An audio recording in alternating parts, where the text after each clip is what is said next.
All right, via Skype, I'm really happy to announce we have a special guest, and it's Jen Shears. How's it going, Jen? Great, thanks. You, Rod? I'm doing all right. Thanks for asking. I think the first order of business is to just give a brief introduction of yourself, kind of how long you've been sealing, I guess they call it that. I'm trying to get my head around that as well. But how long you've been doing this and your business and how you got into it, that kind of thing. Sure. So I've been a commercial sealer actually for 3 years now. It's a bit of a process to get a commercial sealing license. You need to apprentice under someone for a couple of years. My husband has been sealing off and on for 20 to 25 years. And we got into the seal products business even before that.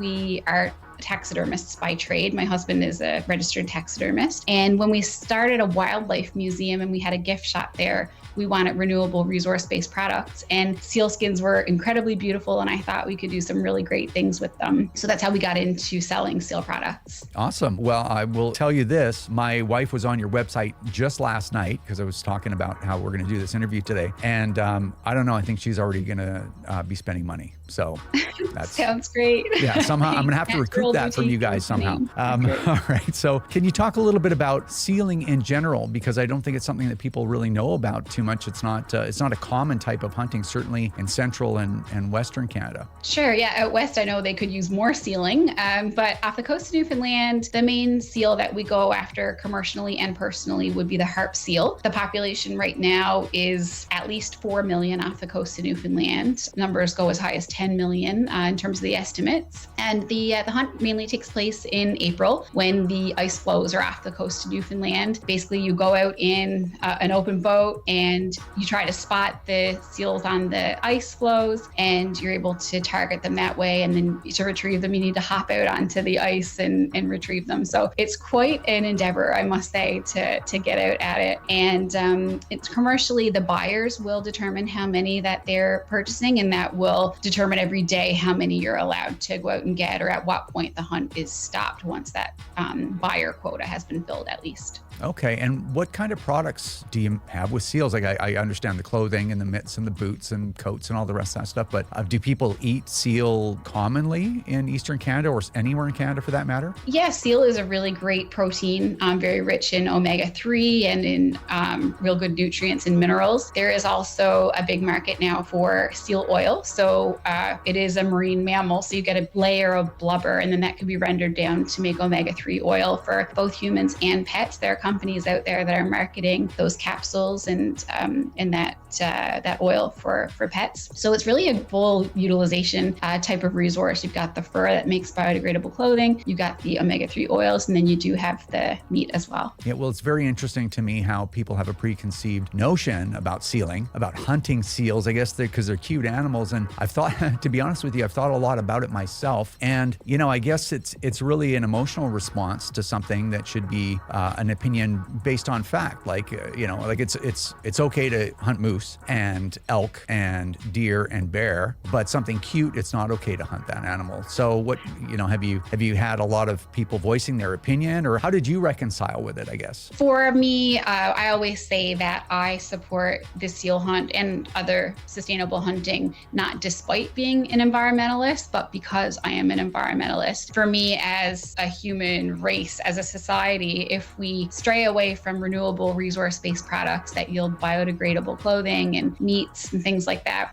I don't really know what else we have as a planet. So my background's in environmental biology. I grew up living off the land from a family of hunters and fishers. So all that's important. Also, seals right now are so overpopulated. They're having major impacts on fish resources. They're coming into places where they've never been, looking for other food. They're going after non-traditional foods like shrimp and crab and lobster. Normally they would go after fatty, rich, meaty omega fishes that are in the water column, whereas now they're going for the crustaceans because that's kind of all they have left. So that has big implications for their health and for their long-term viability. So for all those reasons, I'm a big supporter of it. Yeah, again, the truth is a lot different than, I guess, the fiction or the emotional response that people have. Now, speaking of which, not everyone around is as excited about sealing as you are. In fact, as I think as most people know, for decades and decades, people have been against seal hunting for a variety of different reasons. And I know that you've been subject to protests, and even your store.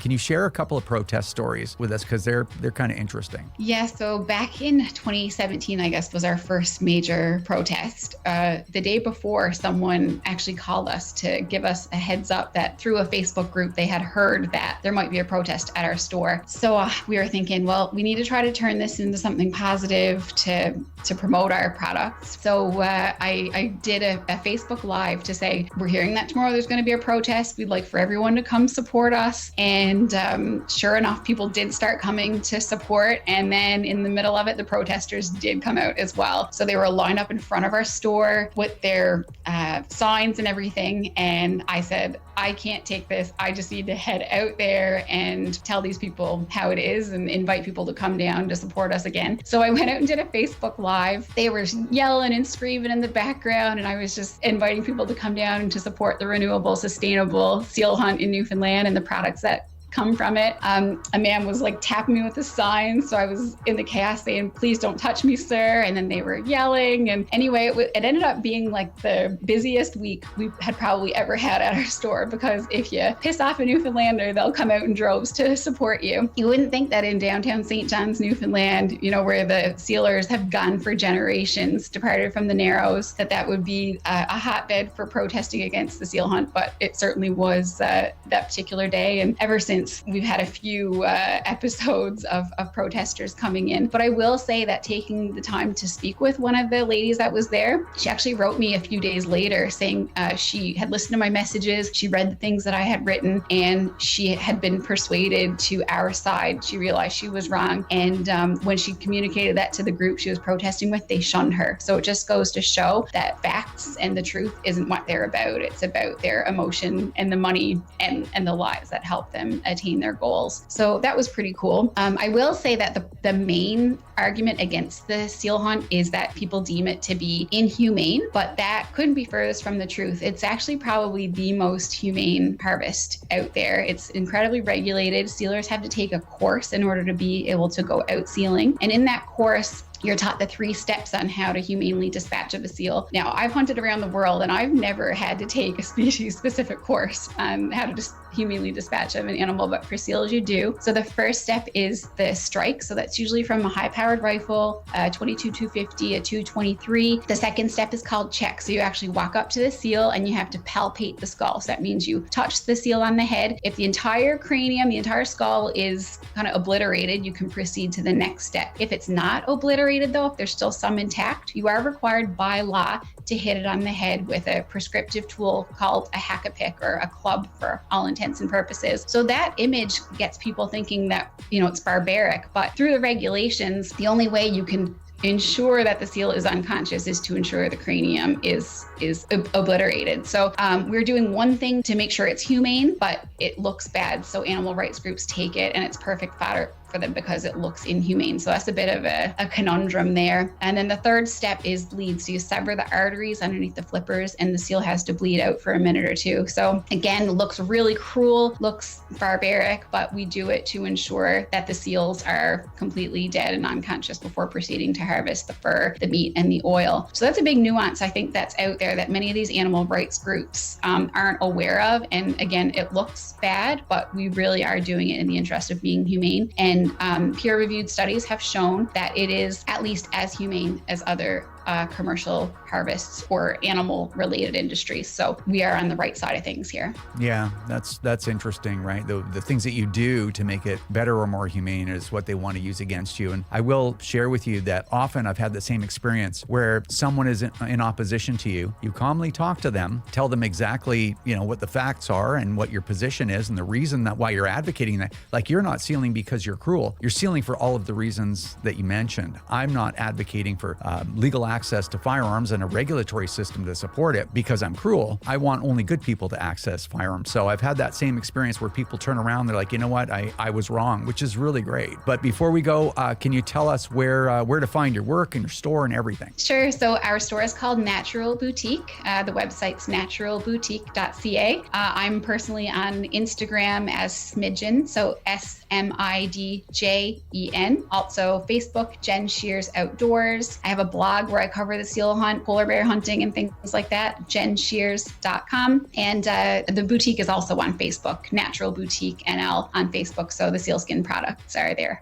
That's awesome. Thanks so much for coming on, Jen. I really appreciate it. Thanks, Rod. My pleasure. Thanks, everyone, for watching and listening. Make sure you share the podcast. You can go to ccfr.ca right now and enter the Willie the Kid contest. That's it. That's all I've got for you. Thanks so much, everyone, for watching. Take care, and we will see you next time.